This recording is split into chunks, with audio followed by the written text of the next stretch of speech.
Hello, everybody. Welcome back to another episode of Finding That Next Gear. Got Dr. Yishai back for, I think this is a tertiary meeting here. Thanks for joining. Third time. It's been awesome, and I'm really excited to be back. Yeah, no, always the discussions with you are always fascinating. And, to me, it's really interesting how psychology transcends, entrepreneurship. And it's such a big component on like your personality and how that can affect success, failure, et cetera. So thanks Mhm. for coming back. Really appreciate it. Prior to jumping into everything, if you can just give people kind of a quick reminder of who you are and some of your focus areas, I think that would be appreciated. Yeah, so my name is Dr. Yishai Barakadari. I like to go by Dr. Yishai. So I'm a psychologist, licensed psychologist, and an adaptability expert, speaker. I also do coaching and consulting for entrepreneurs, leaders, and their businesses. And I have a host. I'm the host of a podcast called The Business Couch with Dr. Yishai, where psychology and business sit down to chat. So this is absolutely totally my wheelhouse. And I just love talking about this stuff, just so passionate about it. And I really draw on that background, the training and experience I have now over a decade of being engaged in psychology and psychological work to really kind of apply that to the business space, not in a way of being a therapist Right. to, the entrepreneurs or leaders, but rather to understand how psychology impacts every human touch point, whether it's for our clients or teams or ourselves as leaders. I think it's great. I think it's such a novel idea as well. Again, I think psychology is such a big component of business, and Hmm. it's I think it's a missed opportunity if people aren't actively evaluating their psyche and how they're feeling, especially with Hmm. businesses. And I think today's discussion is pretty interesting to me in particular because it's centered around optimism. And Hmm. in order to get prepared for this call, I was doing a little bit of research, and there, it was a Forbes magazine, and they're talking about cognitive bias, and basically Hmm. optimism bias is a component to that. But essentially, they're talking about how entrepreneurship is ripe with optimism bias, and Hmm. essentially, most businesses are out of business by year five. Hmm. That happens from a slew of reasons. It could be from not having a good founding team, money issues, product market fit, etc. Hmm. But also a significant blind spot is this optimism bias, where essentially Hmm. these founders and these owners think, hey, yes, this happens to a lot of people, but it's not going to happen to me. Hmm. So this can be a significant blind spot. And so, love having you on for these conversations. And what I'm really interested in kind of learning out is how can you temper that and kind of find the golden mean where you're not overly optimistic, but of course, you Hmm. got the inverse, which is the pessimistic side. Yeah, I want to really dig into all those pieces. And I think the first thing we're going to need to do is actually back up and talk about what is optimism bias and what might contribute to it and what are the consequences of it. So, an optimism bias is where a person is thinking or imagining or treating the best possible case, the best possible scenario, as if that's exactly what's going to happen. So, the way that looks when it comes to business, as you were saying, is someone may start a business and they tell themselves, oh yeah, the vast majority of businesses might, need to shutter their doors and they end up losing money and they're not survivable within 5 years. But my business, what I'm going to do or how I'm going to approach it is going to turn out in this really wonderful, best possible case scenario type of way. Right. And again, I think some of this reminds me of an episode I did, episode 150 on my podcast, Entrepreneur Never Satisfied Syndrome, where I talked about how there are two kinds of entrepreneurs. There are futurists and there's solutionists. And they kind of work in two different ways. The analogy I use is it's kind of like MacGyver and Tony Stark, Iron Man, where the MacGyver, the solutionist, finds and figures out that there are all kinds of complex and simple and big issues, problems. Steve Sims likes to say, and I had him on my podcast also, he said that aggravation is the core of an entrepreneur. They get frustrated and aggravated about something so much that they figure out how to solve that problem for themselves and for others, and that births the business.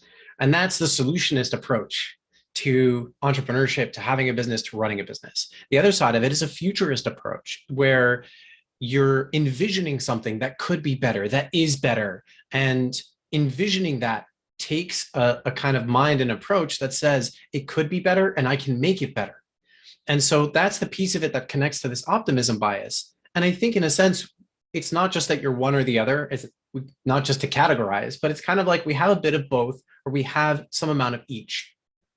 And so when it comes to the optimism bias, what happens is someone might be so high on that futurist approach, on that kind of dimension, that the way they think about things is my imagination, the way I consider, the way I anticipate or expect things to go is in line with this vision or dream, and could even be a fantasy. And that's where people can get into trouble, because reality doesn't always line up with our vision. In fact, frequently it doesn't, right? And that's where the solutionist piece is really important. And that's where also being able to kind of handle some of that is. So, all of that was just to understand that optimism bias is about treating the vision for the future, or what could be, as if it already is, or is it as if that's the baseline or the expectation, rather than saying this is what it could be. And it might be the case that it takes a lot to get there, or it might not take the shape that I had envisioned it. And so the way to understand or recognize that as far as blind spots and mitigating that is to allow yourself to envision, to actually be intentional about envisioning, and then to take a step back and say, okay, is this the best case scenario? Is this the middle of the road? Is this the worst case scenario? Take a step back and acknowledge it. And, if you're going to write it down, if you're going to put it in a Word doc, or you're going to write it down in your journal, or, put it down on paper, or make your business plan, after you do that, take a step back and grab a pen and put at the top, is this the optimistic? Is this the pessimistic? Is this the realistic? Right? And take that step back and ask yourself really honestly. And that's not an easy thing to do. In fact, I think it's a good situation. It's a good suggestion, rather, to take a beat, to take a day or two to sleep on it, to come back to that and ask yourself that question again. Is this realistic? Has it happened yet? What would need to line up for it to happen? Could anything go wrong? If something did go wrong, what would happen? So when someone's in the optimistic space, what's really useful to do is to put that down, to let yourself have the whole vision, the whole dream. Don't try to cut it off at the knees, because if you do that, you can actually end up kind of kneecapping yourself and your business for where it could go. But the other side of that is that you don't want to treat it as if that's where the business absolutely will go, or where it is today. I think that's a great point. It's all about kind of, you need to ground yourself, pull yourself out of the clouds a little bit. And I really like kind of how you set that up, and I'll circle back to that in a moment. But when you're talking, the first thing I was thinking about was lottery tickets, right? And like I've been guilty of this as well, where you buy a lottery ticket and you convince yourself that you're going to win the $600 million jackpot, right? Like literally, and it's insane. It's insane. And like, I don't even know what the probability is of this, but it's like, absolutely less than 1%. And it's not going to happen. I mean, granted, it happens to somebody. They were right that one day, right? But like, you literally can convince yourself. And even with my business, when I started my business, I came up with this idea. It kind of evolved into something more. And then I was working on my business plan, and man, it was grandiose. The numbers. The first 3 months, I was already kind of, replaced my salary, which was not the reality. And it was quite. I didn't realize how far off base I was, to be honest, with just my sheer optimism. And I did a lot of this in a vacuum. Like it was me. I was working on a spreadsheet. I bounced numbers off people here and there, but it literally, there wasn't an exercise where I was trying to kind of ground myself a little bit. Now there's a flip side to that, where if I probably brought in too large of a committee, then maybe I would have, completely seen the inverse and become a complete pessimist, which that scares the hell out of me. And it serves a purpose. Right. But I feel like optimism suits one well in entrepreneurship, so long as you're not in the clouds. And that is just so hard to get a reality check. And it's something that I don't want to say I've struggled with per se, but I've done a pretty good job keeping myself grounded, I'd say, after I saw that my forecasts were completely inaccurate. Yeah. And you bring up some really important points, which I think are so important. One that you brought up is, look, allowing our head to get into the clouds is actually very important to the entrepreneurship. Yeah, you get creative. That's what I think the most. Right. It's where you can generate something and it gets really exciting. And that's a huge motivator. In addition to that, if you didn't have that time period or that opportunity, if you didn't take that opportunity to envision a future that was just really amazing and awesome, that fulfilled the mission, right, of your company, of your business, then would you really have gotten it off the ground? And you talked about that by way Yeah, of, if you're absolutely. just so pessimistic, you're never going to get off the ground. So Yeah, you need it to get lift, yeah, right? The totally. other side of that, though, is not letting your head only be in the clouds. So, there's an old saying, there's a time for everything. And so there's a time for your head to be in the clouds. There's a time to be creative. There's a time to generate something new, exciting, and really, to dream and even fantasize and to imagine that it can be like that, right? The part of the challenge is, for example, the way you were talking about it is that timeline, thinking that in 3 months you were going to do that, as opposed to chances are it may have happened in reality, but it took just a lot longer. Yeah, no, I mean, literally, if you look at the time horizon that I initially created, I'm like Mm-hmm. 3 years behind Uh-huh. where I thought I would be. Which I'm not in a bad situation. Things are Mm-hmm. great. So it's Right. literally it was just I was too optimistic. But I think you brought up a great point a second ago that if I didn't have that optimism, I never would have launched. I never would have Yep. jumped out of corporate America. And Yep. that's probably a safe thing to say about almost every single business out there. Some are born out of necessity, but Mm-hmm. others, right, would never have been created if there wasn't some optimism that, hey, I can do this Right. and I can do it in a novel, new Mm-hmm. way. And Yeah. the flip side of that, going back to the pessimistic piece, I actually had this concept 2 years before I jumped out of corporate America. And I kept talking to people and they're like, oh, why would you jeopardize? You've got, good Mm-hmm. lifestyle, why would you inject that risk into your life? Yep. Like some people are already doing that. That's not an attractive business model. And honestly, it took me from this optimistic 33-year-old that was really excited about jumping out and getting this thing moving. It Mm-hmm. took me 2 years before candidly, I think built back the courage Mm-hmm. to jump out and say, hey, these people are naysayers. Just because they have risk or they don't want to, Mm-hmm. do this type of thing doesn't mean that it doesn't work for me. Uh-huh. It affected me in a profound way. And Yeah. candidly, maybe it worked out the way it should have because it helped guard me and maybe like I prepared the business plan, that much better outside of the Mm. forecasting. But it's crazy how you can literally experience those extremes where I'm going to change the world and then, Mm-hmm. wow, this is a stupid idea. And it's never going to happen. What am I thinking? Mm-hmm. Yeah. And what you're pointing out, that flip side, that pessimistic side, part of it is that the people around you couldn't really envision or imagine it. And it can be hard to if they haven't seen it before. And that might be the people who are around you. Have they had those kinds of experiences or not? But especially when an entrepreneur is entering into blue waters, a space where no one has entered before, or there very few have, then it's not something that other people have envisioned, even if you have people around you who have had lots of experience.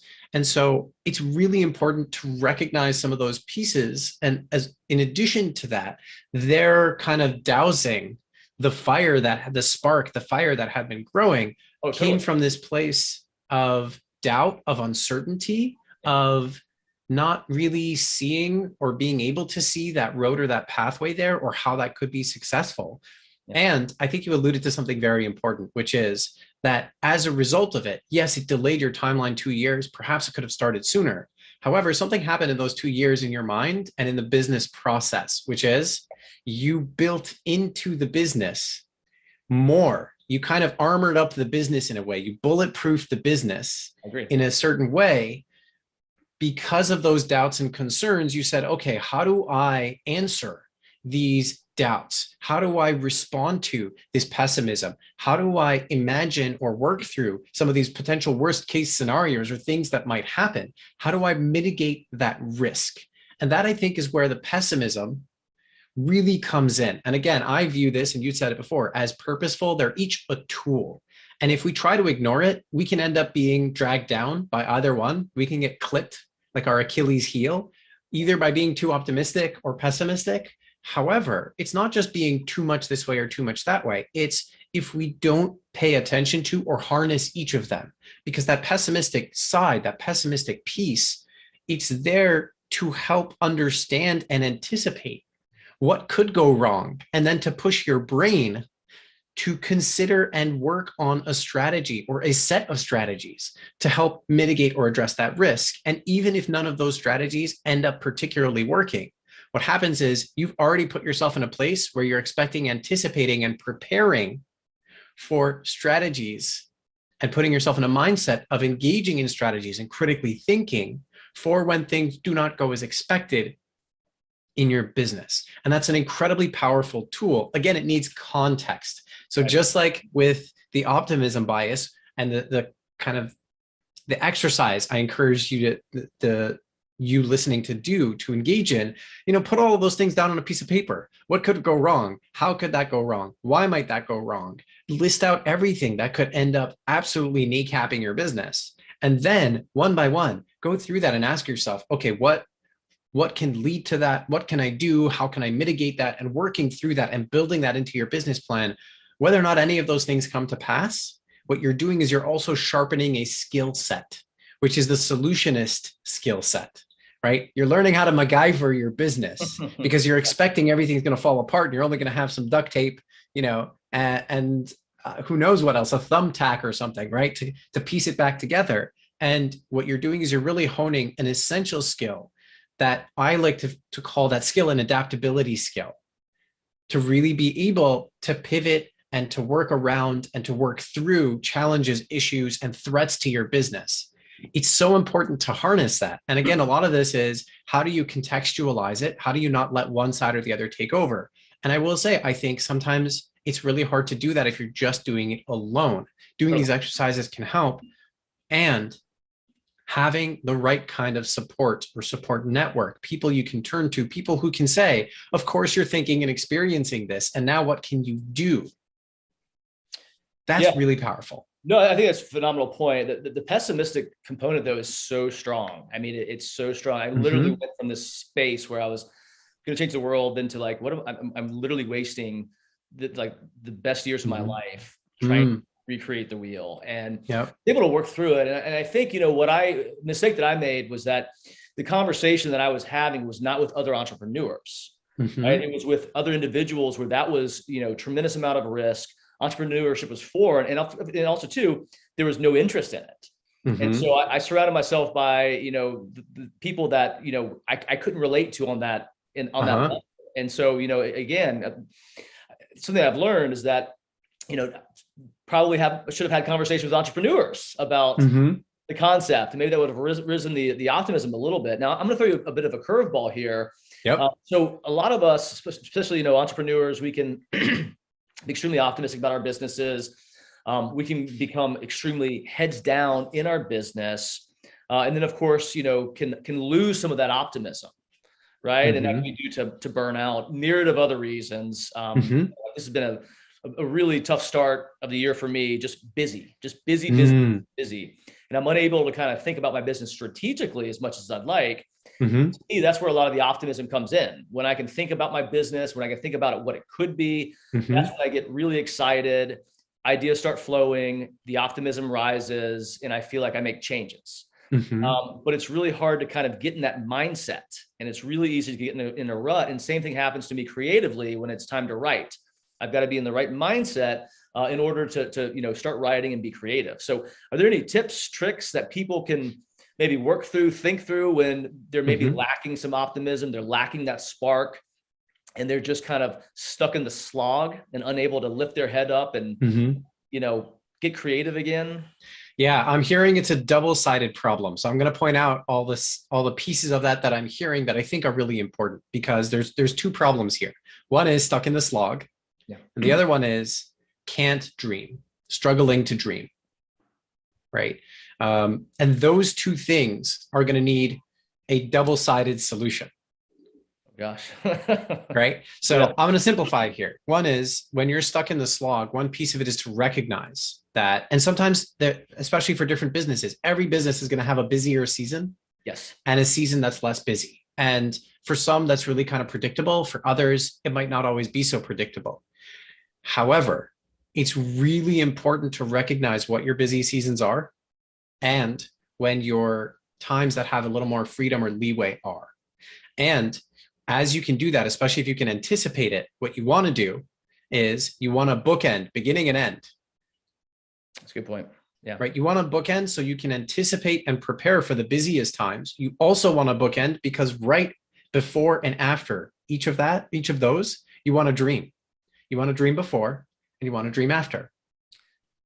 So just to kind of interject, it's really interesting you say that, because there's seasonality with my business for sure. Mm-hmm. The first year in business, it scared the hell out of me, honestly. Mm. But then year two is like, okay, this happened last year. Year three is like, Mm-hmm. okay, this is a pattern. So I've Yep. got a pattern, and I guess it slows down towards I think right around Thanksgiving. Mm-hmm. And then there's a spike kind of beginning December, and then it's really slow, which is great. And I've learned to really enjoy it. And candidly, to your point, and I guess I did this unbeknownst to myself, but that is when I am pretty creative, pretty optimistic. I can have some Mm-hmm. downtime and think about my business strategically for the next year. Mm-hmm. Conversely, when I hit January, that first month is always horrific, just in regards to the catch up, right? Everybody's Mm-hmm. scrambling. They're kind of, whether or not they're rested, they're back, and it's a new Mm-hmm. year. So you got to get moving. But I Yep. really like your perspective on how maybe I can do a better job of, anticipating the downtime and enjoying it. And more Mm-hmm. importantly, thinking to myself as well, like, hey, this is kind of what I signed up for. This is the pattern. You're busy in January, and that's actually a really good thing to be busy. Yeah. It's another way of looking at that on a micro level. What people often say is take a little bit of time every day to do some thinking creatively about your business. But like you were saying, there are going to be seasons, moments, times in your business that you don't even have those 15 or 20 minutes. And if you do, you're shoveling food in your face or you're grabbing a cup of coffee because you're just go, go, go, go. And it's okay to recognize if that's the case for you in your business. For some people, they're able to say, look, I'm going to intentionally slow down and stay and kind of hold back. And maybe I do less. Maybe my business doesn't grow as much as it could in that season.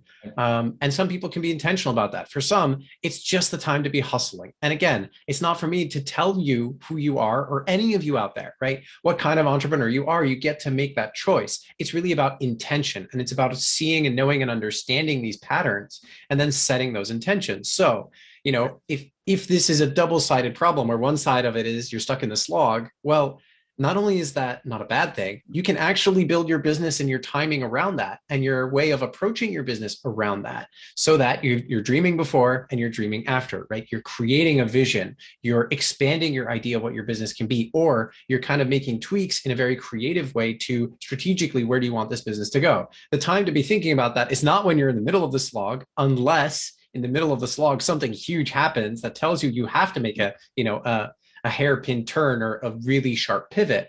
But separate from that, it's really something that can wait until later. And you can remind yourself of that. And I would even say, if you know when it's going to slow down again, or the first moment you'll even be able to slow down, carve that time out, shove it in your calendar, be like, I'm going to take 2 hours on that day and I'm going to get to slow down. Maybe I'll just need to take a break and do a little bit of nothing, or just kind of step back from all the slogging.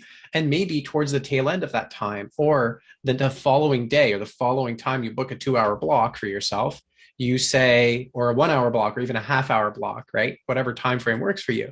You say, okay, this is a time I'm going to let myself consolidate everything that I've been doing and think about where can I envision this going. And it touches on something else, which is, in order to be adaptive, in order to be able to tap into this part of and being creative, we also need to have data. We need to understand patterns in our business. And the better we understand that, the less we're going to get hit kind of out of nowhere and really blindsided by it. So I think that's another really important piece. And it's not always easy to track, and we don't always recognize it, which again is where having support of someone whose job it is to understand that there are patterns and to help you recognize that is really useful, really helpful.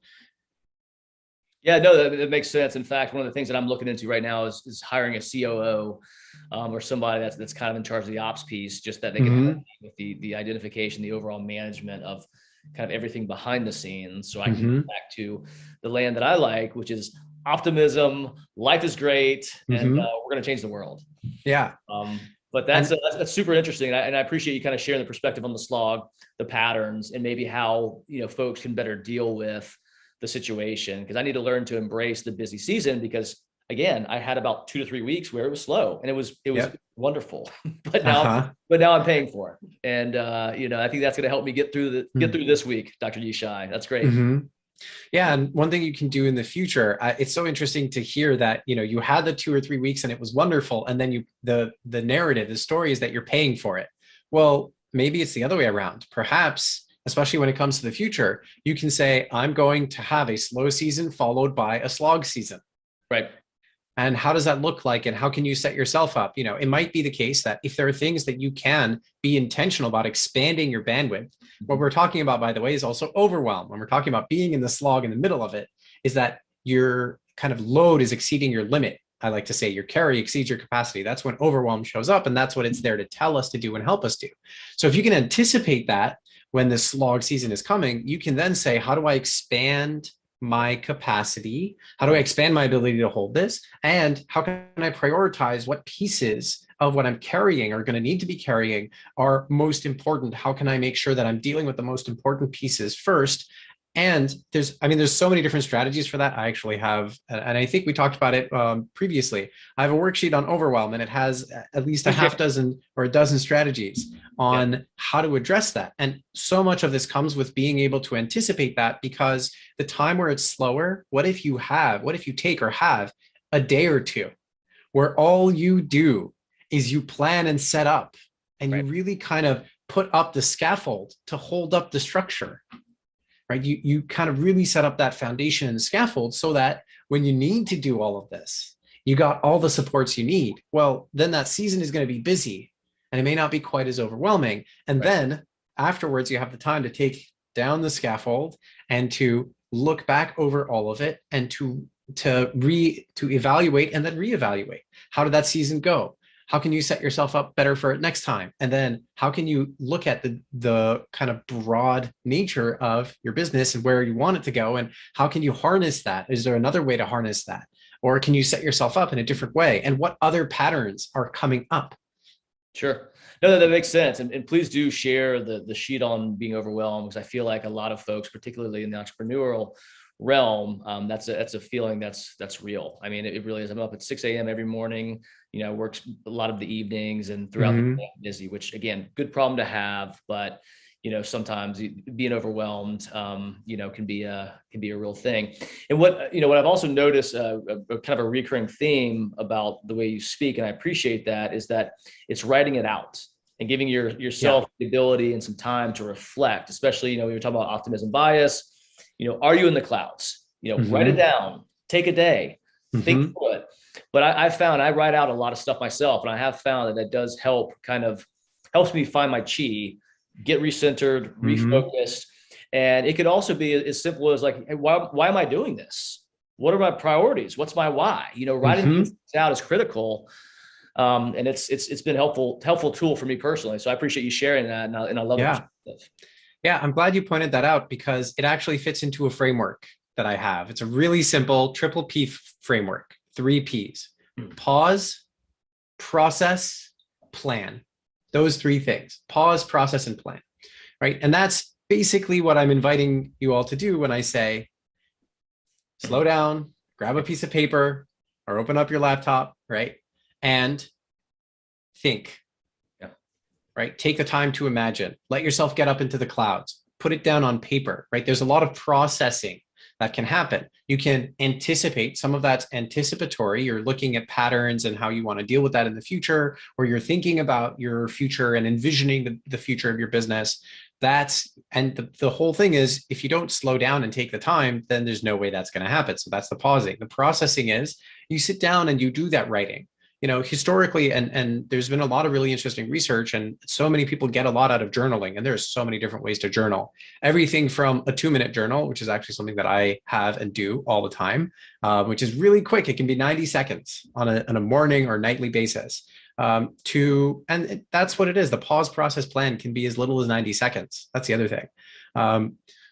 But there's so much real benefit to being able to journal, because it really helps you to process. And it's a way in which you are allowing yourself to pause. And as you do that, you start to recognize that processing helps you to start formulating a plan, and being intentional about that can absolutely set you up in a way to be more successful, or for growth, or for handling whatever has happened or is upcoming. And both really, in a way that can be much more helpful moving forward. So I like to call it the triple P treatment. Like that. Even though, it's obviously not, psychology treatment, but, giving it that pause, process, and plan. especially when we're in the midst of or in the middle of something. And again, I think another real benefit is you can structure it. You can be intentional and structure it in a way that can take as little as 90 seconds. Sure. It doesn't have to take 2 hours, 4 hours, 5 hours. You don't have to do a 5-day retreat, right, to get at least some of that or some of the benefit of that. Well, I think you should trademark the triple P. I think that's fantastic. And I totally agree as well. I feel like I'm in this reactive state these last few weeks, as I mentioned, just very, very busy. And I haven't given myself the opportunity to snap out of it. And I think that, putting some time on the calendar where it's a minute, 2 minutes, 5 minutes, 20 minutes would be smart. I actually have those entries on my calendar. I just ignore them when I'm super busy. And that's to my detriment. So I've got like a 20-minute, I want to read for 20 minutes every day about business. And then, like 5 to 10 minutes where I'm thinking about my business with pen and paper. But again, those are the areas that I deprioritize typically when I'm super busy. And candidly, that's probably the reason that I'm feeling a little bit overwhelmed this week with just all the work that I've got going on. So love the perspective. I love the thought on just kind of taking some time to pause, process, and plan. And I think all of us could benefit from doing that. So I appreciate you sharing that. Yeah, my pleasure. And, I think as you were saying, being overwhelmed, I think is not just because we don't do the daily things, though that can contribute when the daily things help create more bandwidth for us, which often they do. But the flip side of that is sometimes, as you were saying, sometimes it is just that busy in your business that if you do take the 10 minutes to do some of that, or you take your 20 minutes to read and you take your 10 minutes to really think about and set your intentions, then at the end of the day, you still have a half hour of work that you didn't get to do that you're still going to have to do. And that might be at 1 a.m. That's what the nights are for, man. Sometimes you got to hustle. This is the life I chose. And so it can be important and helpful to be intentional about that. I think sometimes we also, I heard somebody once say, consistency can sometimes be a little overrated. And I think there's something really to that, because there might be a season in which it's actually beneficial to let go of that. However, it's different to let it go and pick it up. This comes back to the bookends concept, right? It's different to let it go at one point because or when you have something else that needs to take up your time and energy and effort. It's another thing to not pick it back up when you're exiting that time frame and setting yourself up for that. For example, by pausing, processing, and then planning for how you're going to pick it up at the tail end, at the other bookend. That's really powerful and empowering. And I think it also releases us from this idea that I have to do it every single day.